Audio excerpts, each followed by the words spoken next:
Hi guys, this is Milena. Welcome to Ask Milena.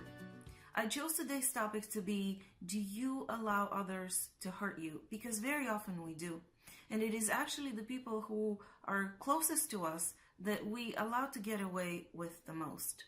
You see, very often we feel hurt in one way or another. It could be physically, emotionally. It could be just feeling like our energy has been drained or our mood has been brought down.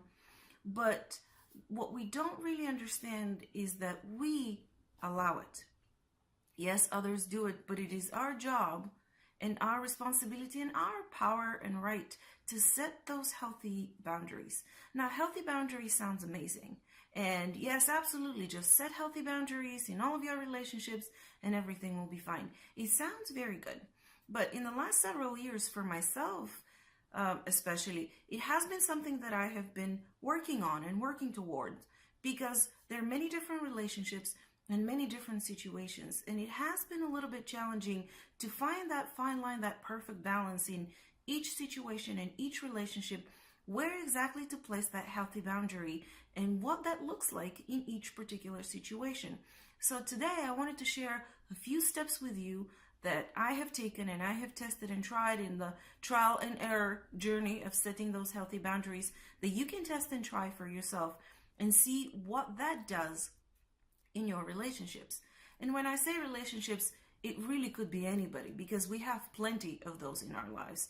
It could be our significant others, our spouses. It could be our children, our siblings, our parents, other relatives, friends, co-workers. We have plenty of relationships, and those healthy boundaries are going to look slightly different depending on what the other person that we have a relationship with is like. So there are several steps. One of the first reasons why others hurt us very often is that we don't tell them about it. We don't give them the feedback. We don't let them know.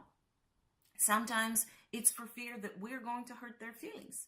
But if they're hurting you and you don't let them know, chances are they're going to continue to do that. And then we blame and we grow resentful of them. But the responsibility of us putting that healthy boundary, that stop, and saying, this is not acceptable to me, this is hurting me, and I'm not going to allow it, is ours. And on many occasions in my life, I have not established that healthy boundary, and I have allowed others to hurt me. I've grown resentful toward them. And trust me, at the end of the day, nothing good comes out of it. So step one that we can take is to let the person who's hurting us or bringing down our mood or energy levels know that that's what's happening. Let's say, just mild case scenario, you're hanging out with a friend and they are the type of friend that constantly complains, and pretty much they're negative and all you hear is complaints about anything and anyone. How do you feel after meeting with them? You feel your mood is probably down, your energy is drained to a certain degree. Well, do you let this person know? Actually, you're complaining right now and that doesn't make me feel good. Can we talk about something positive? Can we talk about something else? The first thing that you can do is you can try and change the subject, but letting them know outright is perfectly okay.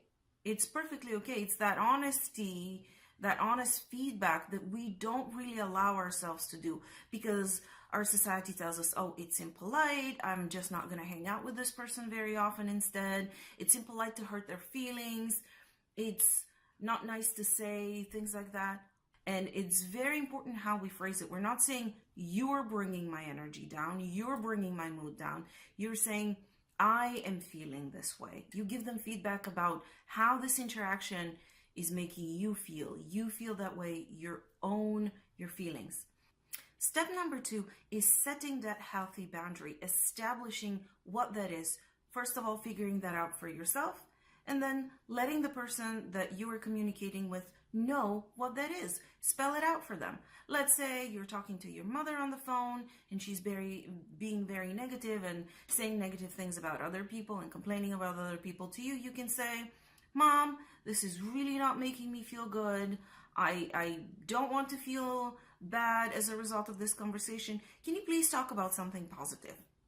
And if she keeps going, then you can just say, you know what, if that's how you feel today, and if you can continue doing this, I'm just going to hang up right now and we can talk another day when you are willing to talk about something positive. Now, the first time your person that you're in contact with might not really understand, might not honor your boundary, and you do hang up the phone. If the person does not honor the boundary that you have set, the step that you can take is step number 3 is take the action. Remove yourself from the situation, remove yourself from this communication. Hang up the phone, leave the room if somebody is being abusive toward you, whatever that is.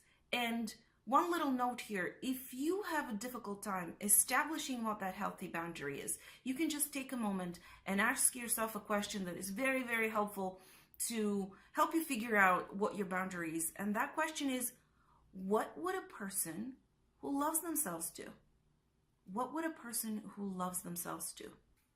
In my personal experience, I've had both of these cases. I have had people respect my boundary and come around and really honor what it is that I've asked them to do when I've told them that something is hurtful. And I've had people who have continued doing what I've asked them not to do. And then I've had to remove myself from the situation and limit the amount or the level of communication that I've had with them.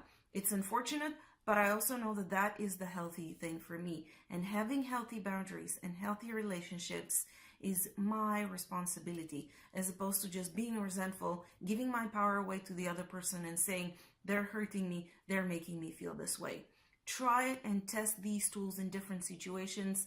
And if you have specific questions about specific situations, you can always book a session at askmilena.com.